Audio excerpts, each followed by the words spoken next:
If there were medals handed out for turning ordinary moments into PR opportunities, the Sussexes would already be limbering up at the starting line.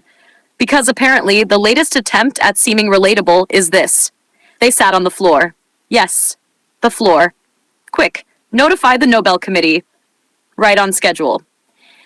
A polished human interest story from 2017 has suddenly resurfaced because nothing says still relevant quite like an 8-year-old anecdote about Meghan Markle and Prince Harry sitting on the floor of a vet's office while their beagle, Guy, underwent surgery. According to a recent interview with the dog's former UK vet, the Sussexes sat on the floor, ate cake, and radiated compassion. End of story. Or at least it should have been. But context matters. This story didn't casually drift back into the news cycle on its own.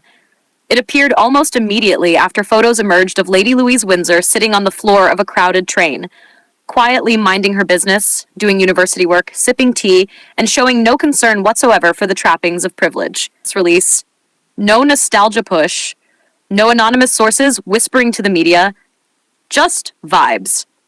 And that's where the contrast becomes impossible to ignore. Lady Louise, 17th in line to the throne, didn't insist on first class, didn't clear out a carriage, didn't call a reporter. She sat cross-legged on the floor of a train for 2 hours and simply got on with her day.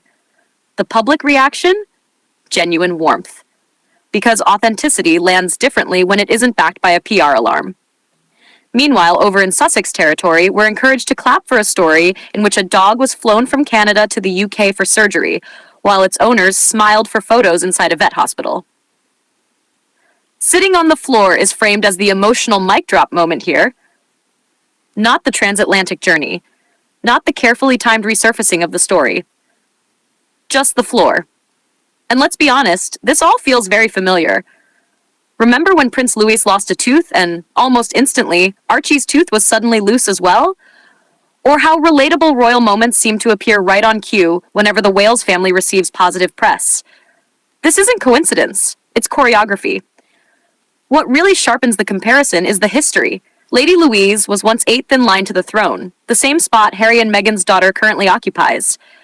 Yet Louise was never branded with HRH, never pushed into public view, and was given the freedom to decide for herself whether to use her title as an adult.